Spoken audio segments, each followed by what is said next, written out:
Ke office jong District Sports Officer Ribhoi District, haringkat ke District Administration Ribhoi District, mentagas ngi arpotrik jemang arancar arpulai, kala penlongi ke Chief Minister District Level Under 12 Football Tournament, Hamadan NSCA paham siem. Hagane kasngi, lawan bandan ringkat uba Eric Kevin Dekar, BDO ke umling CNRD Block, kumukongsan, haringkat uba Bobby Elnongbet District Sports Officer Ribhoi, kinong lekai bapau jong ke jelana lor kiwepat, ki belawan bansa ki ya kene ke lempung.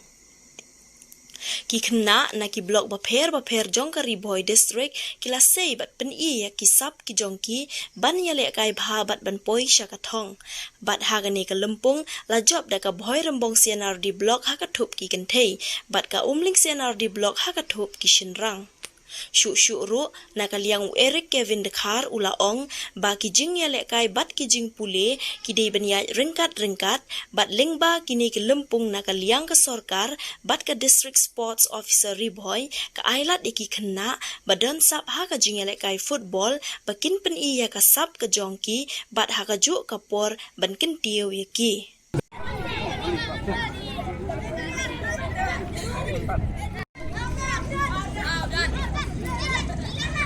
Congratulations, Boy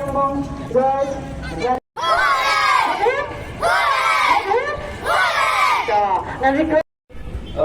Nasa ni kalau skill kalau kaya football. Dengan kau kalau ni berarti nak kalau dipulih dari banyak tilang di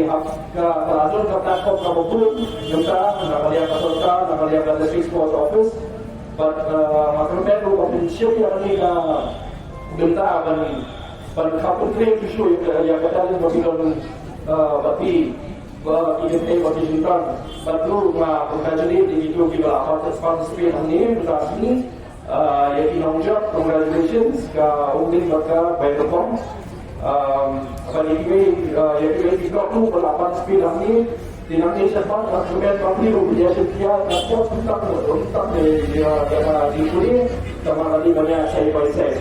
kita montai nanti saya buat ayo ada apa dosi pun ngelajar kan jadi game berat ini dosi pun.